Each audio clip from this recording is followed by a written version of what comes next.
पूर्वरत अभ्यास अब हो चुका है। सभी लोग अब अभ्यास करें और नवीन प्रयोग की तैयारी करें, तनिक भी गलती ना हो। प्रणाम गुरुवर। आशीर्वाद। आशीर्वाद। गुरुवर, जब से आपने नाट्यशास्त्र की रचना की है तब से हमारे हृदय में कई प्रश्न उठ रहे हैं जिनकी निवृत्ति के लिए हम आपके पास आए हैं। यह तो बहुत अच्छी बात है। निसंकोच आप अपने प्रश्न मुझसे पूछिए। गुरुदेव, नाट्यशास्त्र की उत्पत्ति कैसे हुई, इसका उद्देश्य क्या है? नाट्यशास्त्र की उत्पत्ति, नाट्यशास्त्र को 4 वेदों में से मिलाकर उनको बनाया गया और इसकी उत्पत्ति जब त्रेता युग में मनुष्य लोभ मोह में जकड़ चुका था और पृथ्वी पर सभी जगह त्राहिमाम थी, तब इंद्रदेव ब्रह्मा जी के पास गए और उन्होंने कहा कि इंद्रदेव कुछ ऐसा मनुष्य के लिए कर सकते हैं जो अपने जीवन में नवरस को जगा सके और साथ ही साथ वो जिस तरह से अर्थ काम मोह माया में जकड़ा हुआ है वह पुनः प्रभु की प्राप्ति कर सके। तभी ब्रह्मदेव ने इसकी उत्पत्ति की और इसको जानने के बाद, इसको समझने के बाद, इसके रस के आनंद करने के बाद मोक्ष की प्राप्ति की जा सकती है। परंतु गुरुवर, वेद तो ज्ञान का भंडार है, इनमें समस्त संसार का रहस्य छुपा है, फिर एक नए वेद की आवश्यकता क्यों?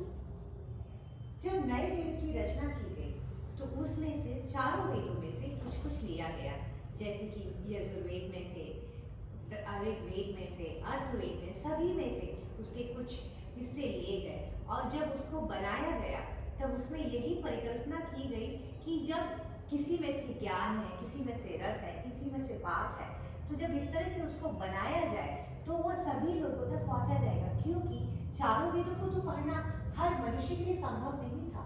इसीलिए जब एक वेद को बनाया गया तो एक ऐसा रस हो, एक ऐसा अनुभव हो जो सभी मनुष्य जाति कर सकते हो, जिसको सभी लोग समझ सकते हो और जिसको सभी लोग हृदय से स्वीकार करके उसका आनंद ले सकते हो। चारों वेदों के तत्व ये क्या है गुरुदेव? 4 वेद जिसमें से लिया गया, अर्थवेद, अर्थवेद से पाठ, सामवेद से गीत लिए गए, ऋग्वेद से रस लिया गया। इसी तरह से सभी जब चारों वेदों को मिलाया गया तब नाट्यशास्त्र की रचना हुई है और जब इस रचना को मिलाकर एक वेद की रचना की गई तब वो मनुष्यों तक पहुंचा और जब ये मनुष्यों तक पहुंचता है तो हृदय के सभी विकारों को यह नष्ट कर देता है, क्योंकि इसमें चारों वेदों को मिला के जो रस की उत्पत्ति होती है उससे मनुष्य के हृदय में उत्पन्न होने वाले सभी विकारों को नष्ट किया जा सकता है। गुरुवर, तो क्या इसका अर्थ है कि नाट्य कला केवल देवताओं के लिए ही है? नहीं, यही प्रश्न ब्रह्मा से दानवों ने किया था, तब उन्होंने उसका जो उत्तर दिया था वो मैं आपके समक्ष रखता हूँ। नाट्य कला तो सभी के लिए है, चाहे वो दानव हो, गंधर्व हो, यक्ष हो, अप्सराएं हो या मनुष्य हो। ये थके हुए को आराम देने के लिए है, शोक में जो है उसको आनंद देने के लिए है और साथ ही साथ ये हमको सिखाता है कि जीवन के हर भाग को कैसे आनंद के साथ व्यतीत करना है। नाट्यशास्त्र किसी के लिए भी, नाट्यवेद किसी के लिए भी कभी भी अपने आप को रोकता नहीं है। यह तो जन जन तक जन कल्याण के लिए जाता है और इसी के द्वारा मोक्ष की प्राप्ति भी होती है। नाट्यवेद में ऐसा कोई कार्य नहीं है, ऐसा कोई यज्ञ नहीं है, ऐसा कोई रस नहीं है जो कहा नहीं गया, जो सुना नहीं गया, जो बताया नहीं गया। अद्भुत। गुरुवर, नाट्य कला तो अद्भुत कला है, यह उतनी ही जरूरी है जितना जीवित रहने के लिए सांस। परंतु फिर संसार इसे गंभीरता से क्यों नहीं लेता? यह प्रश्न बहुत ही सुंदर प्रश्न है, पर हम तो नाट्यकर्मी हैं, हम तो कलाकार हैं और हम उसी धर्म की आगे उसको ले जाने की एक कोशिश कर रहे हैं। ये हमारा धर्म है कि हम जन जन तक हमारे साधनों में जो भी हो सकता है सभी को इसका आनंद दें और सभी को इसके बारे में बताएं। ये समाज के लिए थोड़ा दुख देने वाली बात है कि हम अपनी बात समाज के सभी तबकों तक नहीं कह पा रहे हैं या उनको समझा नहीं पा रहे हैं कि हमारी कला सिर्फ हमारी नहीं है, ये समाज का दर्पण है। हमारे आसपास जो भी कुछ हो रहा है या विभिन्न विभिन्न लोग जिस भी नवरस को, जिस भी तरह से अपने आप को बीमार, थका हुआ महसूस करते हैं, वो इससे अपनी बात कह सकते हैं या इसके द्वारा अपनी बात को महसूस कर सकते हैं। समाज ने इसके लिए कुछ दायरे बनाए हुए हैं और ये जरूरी है कि समाज के हर वर्ग को इसकी महत्वता के बारे में हमें बताना चाहिए। समाज के हर वर्ग को हमारे कला धर्म को समझना चाहिए और उससे जुड़ना चाहिए। गुरुवर, नाट्य कला तो अद्भुत कला है।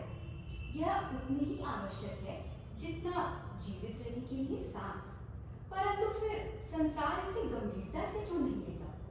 यह बहुत ही अच्छा प्रश्न है। संसार में जिस तरह से मानव अपने आप को देखता है, उसने अपने आप को बांट लिया है, वर्गों में बांट लिया है।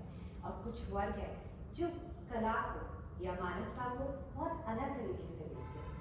जरूरत है समाज को कि हम जो कलाधर्मी हैं, हम जो अपना कला धर्म कर रहे हैं, उनको आगे लेकर आए, उनकी भावनाओं को भी समझें। और क्योंकि कला ही समाज का दर्पण है, उनके आसपास जो भी होता है हम तो वही कहानियाँ कहते हैं। और ज़रूरत है समाज को अपने आप को उस तबके से जोड़ने की जो कला को समझता है। और जब जब कलाकार के ऊपर किसी भी तरह से प्रहार किया जाता है तो समाज की भी वह बहुत दयनीय स्थिति होती है। समाज को ज़रूरत है कि उनको साधन उन तक पहुँचाया जाए, उनको आगे लेके जाया जाए। और जिस समाज में कला धर्म को निभाया जाता है उस समाज में मानवता भी रहती है, कोई दुखी नहीं रहता है। तो बस यही कारण है कि सभी अलग अलग वर्ग अपने आप को कला से नहीं जोड़ते हैं। जिस दिन वो कला से इसको जोड़ेंगे वो इसकी मानवता और इसके भावों को जान पाएंगे और इस तरह से एक सुंदर समाज की रचना हो जाएगी। यह किसी भौगोलिक कारण से अलग नहीं किया जा सकता। इसकी एक ही भाषा है और एक ही कारण है इसका। वो कारण भाषा सिर्फ नवरस और नाट्यवेद है। निसंदेह कलाहीन समाज तो पशुओं के समान है। सत्यवचन। पंचम वेद समस्त वेदों का ज्ञान।